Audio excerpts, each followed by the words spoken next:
છેલ્લા 2 દિવસ ભારે દોડધામ બાદ રાજ્યના અનેક પેટ્રોલ પંપ પર આજે સામાન્ય સ્થિતિ જોવા મળી રહી છે। અમદાવાદના પેટ્રોલ પંપ રાબેતા મુજબ આજથી શરૂ થઈ ચૂક્યા છે।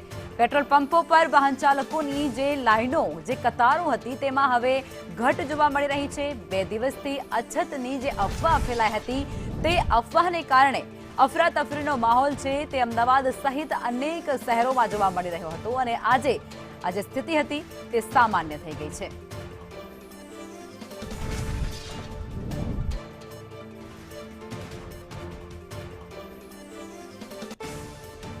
ગઈકાલે જે પેટ્રોલની અછતની અફવા હતી જેને લઈને 2 દિવસ પેનિકવાળો માહોલ રહ્યો હતો। સંદેશ ન્યૂઝે પણ તમામ દર્શકોની સાથે સાથે અન્ય જનતાને પણ અપીલ કરી હતી કે કોઈ પણ પ્રકારની અછત નથી, લોકો પેનિક ન થાવ, પરંતુ તેમ છતાં પણ કેટલાક સંગ્રહખોરો છે તે બેફામ બન્યા હતા અને પેટ્રોલ ડીઝલ પુરાવા માટે લાંબી કતારોમાં લાગ્યા હતા।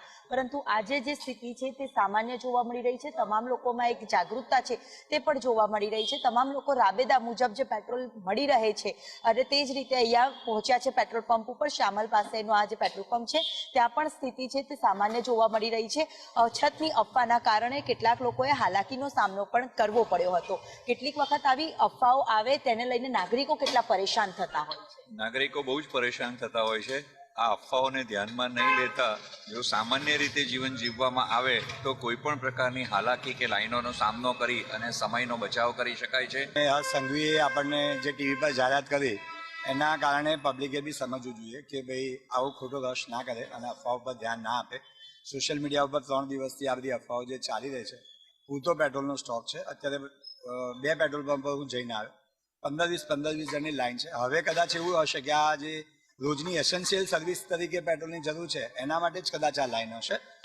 આ પ્રકારની અફવાઓમાં લોકો કેટલા પેનિક થઈ ગયા હતા। 2 દિવસની જે પરિસ્થિતિ હતી એમાં ઘણી અફવાઓનો સામનો સામાન્ય જનતાઓએ પણ ડેફિનેટલી આપણા દેશની માનસિકતા છે કે ગેસનો બાટલો નહીં મળે। સોશિયલ મીડિયામાં બહુ મોટો ભાગ ભજવો છે।